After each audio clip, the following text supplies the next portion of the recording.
10 दिनों में निफ्टी 12% बढ़ गया। लेकिन इस समय जो स्थिति बनी हुई है उसे देख के हमें ऐसा लग रहा है कि निफ्टी अब गिरने वाला है। ऐसा क्यों मैं कह रहा हूं, तो उसे मैं आपको डिटेल में समझाऊंगा निफ्टी की वीकली एनालिसिस से। इस एनालिसिस को हम लास्ट टाइम जो इंडिया पाकिस्तान का टेंशन हुआ था पुलवामा अटैक के समय, उससे भी रिलेट करके देखेंगे कि मार्केट ने उस समय कैसा बिहेव किया था और अभी कैसा बिहेव कर रहा है। सो ज्यादा देर ना करते हुए चलिए आइए अपने चार्ट पे चलते हैं। तो ये आ चुके हैं हम अपने चार्ट पे।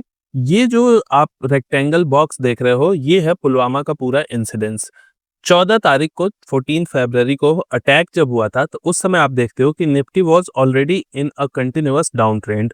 तो उस ट्रेंड को ही और ज्यादा फॉलो किया। लेकिन आप देखते हो कि मार्केट बहुत ज्यादा वॉलेटाइल रहा। जैसा कि आप देखते हो, ये देखो इस दिन का जो सेशन है इसमें देख रहे हो आप, मार्केट पहले इतना नीचे आया और फिर तुरंत रिकवर करके इतना ऊपर हुआ, फिर नेक्स्ट डे नीचे आया, नेक्स्ट डे नीचे आया। यानी कि ऐसे समय में मार्केट में वॉलेटिलिटी बढ़ जाती है और मार्केट में डर भी था, इसलिए मार्केट गिरा भी। लेकिन आप फॉल अगर देखते हो तो 14 फरवरी से अगर आप देखते हो 20 फरवरी तक, तो जो फॉल है वो बहुत ज्यादा नहीं है। 2% से भी कम का फॉल देखने को मिला था उस समय, और उसके बाद तो मार्केट ने राइज करना भी शुरू कर दिया था। तो यहाँ पे जो क्रूशियल चीज बन जाती है, जिस दिन इंडिया ने एयर स्ट्राइक किया था उस दिन क्या हुआ था। तो एयर स्ट्राइक इंडिया ने किया था 26 फरवरी को। आप देखो ये कंटिन्यूअस जो राइज था वो यहाँ पे थोड़ा सा कम हुआ। जिस दिन अटैक हुआ उस दिन मार्केट बहुत ज्यादा वॉलेटाइल था। आप देख रहे हो दोनों साइड कितनी बड़ी विक्स है, लेकिन मार्केट ठीक ठाक जगह रुका, कोई बहुत ज्यादा गिरावट नहीं आई मार्केट में।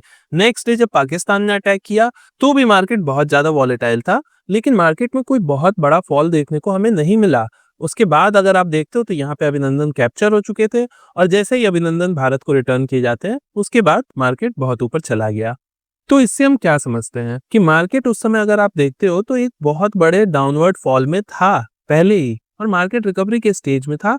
बहुत ही छोटा स्टेज का पैनिक आया निफ्टी में या आप कहो मार्केट में, और वो बहुत जल्दी रिकवर भी कर गया। जबकि टेंशन देखा जाए तो उस समय बहुत बड़ी थी, बिल्कुल वॉर लाइक सिचुएशन उस समय क्रिएट हो चुकी थी इंडिया पाकिस्तान के बीच में। वहीं आप करंट चार्ट को देखते हो तो यहाँ पे ये देखो आप कि जो एक कंटिन्यूअस डाउन ट्रेंड इंडिया में आया था वो लगभग एंड हो चुका था इस जगह फॉल होने के बाद। और जो दोबारा आया ये फॉल यहाँ पे इस पॉइंट पे, ये फॉल जो था ये स्पेशली ट्रम्प की वजह से आया था, जो टैरिफ वॉर शुरू हुआ था।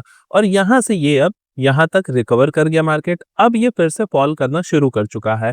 अब मुझे ऐसा लगता है कि जो टेंशन बनी हुई है उसमें ये फॉल देखो रहने वाला है, मार्केट वॉलेटाइल भी रहने वाला है। लेकिन ये फॉल कितना ज्यादा होगा वो इस बात पे डिपेंड करेगा कि इंडिया और पाकिस्तान के बीच में टेंशन कितनी ज्यादा रहेगी। जितनी ज्यादा टेंशन होगी उतना ज्यादा फॉल होगा। तो ऐसे में इन्वेस्टर करे क्या?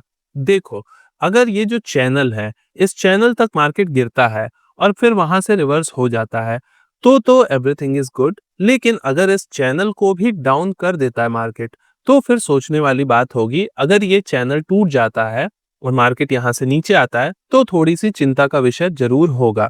लेकिन मुझे ऐसा लगता है कि वॉर लाइक सिचुएशन इस बार भी है। लेकिन वॉर आप दोनों कंट्रीज को अगर देखते हो तो कोई भी अफोर्ड नहीं करना चाहता है। पाकिस्तान में वैसे ही इतनी गरीबी है, वो वॉर कैसे अफोर्ड करेंगे। रही बात इंडिया की, तो इंडिया भी कभी भी वॉर करना नहीं चाहता है पाकिस्तान से। तो मुझे ऐसा लगता है टेंशंस जब तक रहेंगी मार्केट वॉलेटाइल रहेगा। अगर डिप आता है तो आप थोड़ा बहुत इन्वेस्टमेंट के बारे में सोच सकते हैं, अगर आप लॉन्ग टर्म के बारे में सोच के चलते हैं तो। अगर आपका व्यू 2 साल 3 साल का है तो अगर आपको मार्केट में यहाँ पे 23,300 400 के आसपास मार्केट जब आता है, और अगर आपसे ये रैली मिस हो गई, आपने कोई इन्वेस्टमेंट नहीं किया, तो आप यहाँ पे थोड़ा बहुत इन्वेस्टमेंट कर सकते हैं। बाकी देखिए ये जो रैली है इसको देख के आपको बहुत ज्यादा परेशान होने की भी जरूरत नहीं है, क्योंकि निफ्टी ने जितना फॉल किया वो लगभग आधा रिकवर कर चुका है। लेकिन स्टॉक्स में ऐसा नहीं है। स्टॉक्स अगर आप देखते हैं तो स्टॉक्स अपने टॉप से 40% 50% तक गिरे हैं। बड़े बड़े लार्ज कैप कंपनियों के स्टॉक्स, जैसे कि आप बजाज को ले लो, हीरो को ले लो, ऐसे बहुत सारे स्टॉक्स हैं लार्ज कैप जो कि 40 30 50% तक भी गिर गए हैं। लेकिन ये सारे स्टॉक्स रिकवर नहीं किए हैं। जो बैंकिंग सेक्टर है उसमें स्टॉक्स ने बहुत अच्छा परफॉर्म किया है इस रैली में। बाकी ज्यादातर स्टॉक्स अगर आप देखते हो, चाहे आप आईटी सेक्टर को उठा लो या ऑटो सेक्टर को उठा लो या और भी बहुत सारे stocks, majority of the stocks जो है उन्होंने रिकवर नहीं किया है, तो अभी भी आपके पास अच्छी अपॉर्चुनिटी है इन्वेस्टमेंट की। आप निफ्टी को देख के ये मत सोचो कि मार्केट अब बहुत ज़्यादा ऊपर चला गया, अब मैं क्या करूँ? और अगर आप म्यूचुअल फंड में इन्वेस्ट करते हो फिर तो बहुत ज़्यादा सोचने की ज़रूरत ही नहीं है। नेक्स्ट वीक में मार्केट बहुत ज़्यादा वॉलेटाइल रहने वाला है क्योंकि ये टेंशन्स बनी रहेंगी। तो आप वॉलेटिलिटी के लिए परेशान मत होना। अगर आपको 23,000 के पास का लेवल मिलता है, तो it will be a good opportunity for investment. आप उस हिसाब से सोच सकते हो। बाकी वॉर लाइक सिचुएशन होगी, पर वॉर ही हो जाए ऐसा कहना बहुत मुश्किल है। बाकी अगर वॉर हो जाती है तो फिर तो मार्केट और ज़्यादा गिरेगा ही गिरेगा, तो थोड़ा कॉन्शियस रहने की ज़रूरत है।